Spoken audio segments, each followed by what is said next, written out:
اب اس کے بعد اس سورہ مبارکہ میں یہ بڑا عجیب مقام ہے اس اعتبار سے قرآن کا. عجیب اس کے معنی کیا ہے؟ دل لبھانے والا، حسین. یہاں اللہ کے تقوی کا جو مقام اور مرتبہ واضح کیا جا رہا ہے اللہ کی نگاہ میں، اگر واقعتاً حقیقی تقوی ہے، صحیح تقوی ہے، قلب کا تقوی ہے، جیسا کہ حضور فرماتے تھے اپنے دست مبارک سے 3 مرتبہ آپ نے اشارہ کیا اپنے سیرہ مبارک کی طرف. التقوی ہا ہونا، التقوی ہا ہونا، تقوی یہاں ہوتا ہے. دل میں تقوی ہے تو تقوی ہے. باقی لباس اور وضاقت یہ ساری متقیوں کسی بنا لی اور اندر کا معاملہ نہیں ہے تو یہ بہروپ ہے، یہ تقوی نہیں ہے. لیکن حقیقی تقوی ہو تو پھر اس کا کیا مقام ہے؟ اب دیکھیے پہلی بات آ رہی ہے، وَمَن يَتَّقِ اللَّهَ يَجْعَلْ لَهُ مَخْرَجًا. جو شخص اللہ کا تقوی اختیار کرے گا اللہ اس کے لیے راستہ پیدا کر دے گا. جہاں بالکل نظر نہیں آئے گا کہ کوئی راستہ، اللہ راستہ پیدا کر دے گا. بالکل نظر نہیں آ رہا تھا موسیٰ کے ساتھیوں کو کہ اب کیسے بچیں گے، پیچھے لشکر آگے، آگے سمندر ہے، اللہ نے راستہ پیدا کیا. خود حضرت ابو بکر کا جو حال ہو گیا تھا کہ حضور اگر انہوں نے ذرا بھی دیکھ لیا، نیچے اپنے قدموں کی طرف بھی نگاہ ڈالی تو ہم نظر آ جائیں گے. آپ نے فرمایا لا تحزن ان اللہ معنا، راستہ نکالتا اللہ. پھر حضور گئے طائف، لیکن وہاں سے خالی ہاتھ آئے. مدینے میں اللہ نے خود ہی کھڑکی کھول دی، 6 آدمی ایمان لے آئے. آپ گئے ہی نہیں اور وہاں انقلاب بھی آ گیا. عظیم. اس اعتبار سے اللہ مخرج پیدا کرتا ہے. تم صحیح طریقے پر چلتے رہو، تقوی اختیار کرو، صحیح راستے پر جد و جہد کرو. یہ کام اللہ پر چھوڑو. کب اسے منظور ہے اس کا کامیاب ہونا؟ جب ہوگا وہ راستہ ایسا کھول دے گا کہ تمہیں گمان بھی نہیں ہوگا. وَيَرْزُقْهُ مِنْ حَيْثُ لَا يَحْتَسِبُ، اور اسے رزق دے گا وہاں سے جہاں سے اسے گمان بھی نہیں ہوگا.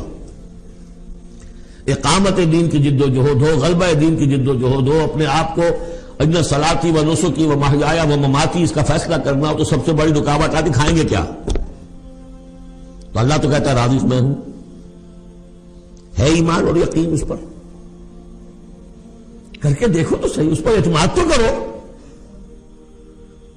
لیکن یہ کہ اس پر اعتماد کرنا، توکل، بڑی مشکل بات ہے. وہ تو جتنا ایمان ہوگا اتنا ہی اعتماد ہوگا، اور گہرا ایمان ہوگا گہرا اعتماد ہوگا. وَمَن يَتَّقِ اللَّهَ يَجْعَلْ لَهُ مَخْرَجًا وَيَرْزُقْهُ مِنْ حَيْثُ لَا يَحْتَسِبُ وَمَن يَتَوَكَّلْ عَلَى اللَّهِ فَهُوَ حَسْبُهُ. یہ تو ابھی تقوی والے کی بات ہے کہ وہ وہاں سے رزق دے گا جہاں سے اسے ملے گا بھی نہیں، اور جس نے اللہ پر توکل کر لیا تو وہ اس کے لیے بہت کافی ہو جائے گا. توکل کر کے تو دیکھو، حسبہ وہ اس کے لیے کافی ہے. یہاں تک فرمایا ہے حدیث قدسی میں، حدیث میں من کان فی حاجت اخیہ کان اللہ فی حاجتہ.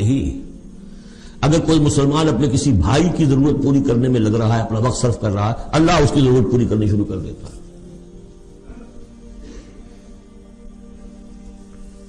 فکر ماں در کار ماں آزار ماں، کار ساز ماں بے فکر کار ماں. یہ فارسی شاعری کے اندر یہ دینی حقائق ہے. کار ساز ماں بے فکر کار ماں، میرا کارساز میرے کاموں کی فکر کر رہا ہے، میں نے اپنے آپ کو اس کے کام کے لیے لگا دیا. وہ دنیا میں بھی ذرا سا بھی کوئی شریف انسان ہوگا، آپ اس کے ہو جائیں وہ آپ کو چھوڑ دے گا پھر کہیں؟ شرافت ہو، مروت ہو اس میں. آپ اللہ کے بن کر تو دیکھیے. پھر وہ کارساز ہے. کارساز ماں بے فکر کار ماں، فکر ماں در کار ماں آزار ماں. جب میں اپنے معاملات کی فکر خود کرتا ہوں، کوئی نہ کوئی ٹھوکر کھاتا ہوں، کوئی نہ کوئی غلطی کرتا ہوں، آزار اپنے سر کے اوپر پیدا کر لیتا ہوں. اپنے آپ کو حوالے کرو. اس کا نام ہے تفویض الامر الی اللہ. افوض امری الی اللہ ان اللہ بصیر بالعباد. حدیث میں بات آپ کو سناؤں گا، اس سے پہلے اس کا فلسفہ سمجھ لیجئے اصل میں کیا ہے. دیکھیے، ایک ہے طبیعی اعمال، فزیکل. ان کا ہم دنیا میں اصول یہ دیکھتے ہیں کہ اس کے نتائج لازمی ہوتے ہیں اور اسے چھٹکارا نہیں مل سکتا. آپ نے سنکھیا کھایا ہے تو مریں گے. چاہے کھانے کے بعد آپ نے خودکشی کا ارادہ کیا، سنکھیا کھا لیا، اب چاہے آپ پر ندامت ہو، پشیمانی ہو، پریشانی ہو، توبہ کریں، آپ کو بچنے کا کوئی سوال نہیں، مرنا ہی مرنا. اتنا یہ کہ اللہ تعالیٰ جو ہے اپنی معجزانہ کسی قدرت سے اس عمل کا جو طبعی نتیجہ ہے اس کو نکلنے سے روک دے. آگ کی فطرت ہے کہ وہ جلاتی ہے. اللہ کے حکم کے تحت حضرت ابراہیم کو اس نے نہیں جلایا. یا نارو پوری بردن و سلام علی ابراہیم. لیکن یہ ہمیشہ نہیں ہوتا، یہ تو ایک دفعہ ہو گیا بس. اللہ جب چاہے اب بھی کر سکتا ہے، لیکن یہ روز روز نہیں ہوتا. روز روز جو بھی فزیکل لاز ہیں وہ چل رہے ہیں، اگر وہ نہ چلے تو کوئی سائنس پاسبل ہی نہ ہو، کوئی ٹیکنالوجی ممکن ہی نہ ہو. یہ تو ان فزیکل کیمیکل لاز جو ہے ان کا دوام ہے کہ جس کی وجہ سے یہ ساری سائنس اور ٹیکنالوجی اب کہاں سے کہاں پہنچ رہی ہے کہ عروج آدم خاکی سے انجم سہمے جاتے ہیں کہ یہ ٹوٹا ہوا تارا کہیں مہی کا عامل نہ بن جائے.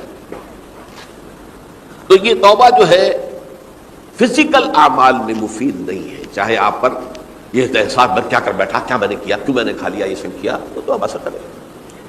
جو اخلاقی اعمال ہے ان کا قانون یہ نہیں ہے. اخلاقی اعمال کے نتائج ختم ہو جاتے ہیں توبہ کے ساتھ. یہ ایک بہت بڑا قانون ہے، بہت بڑا قانون. ایسا نہیں ہے کہ کسی گناہ سے انسان کی فطرت میں کوئی ایسی مستقل کجی واقع ہو جائے کہ جس کی اصلاح کی کوئی صورت ہی نہ ہو. یہ نہیں ہے.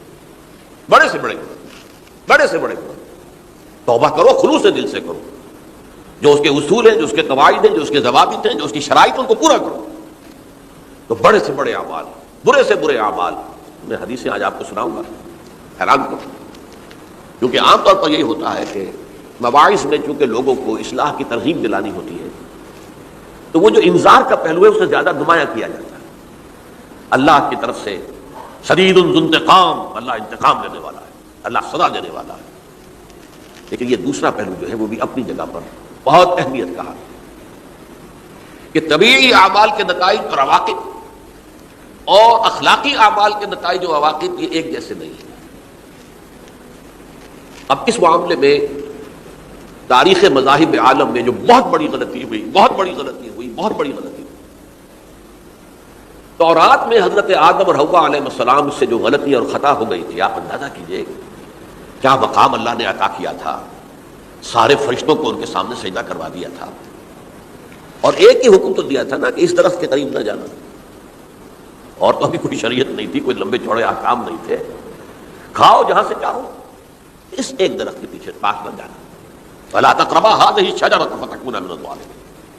اور وہی کام کر بیٹھے حضرت آدم اور حضرت حوا علیہ السلام.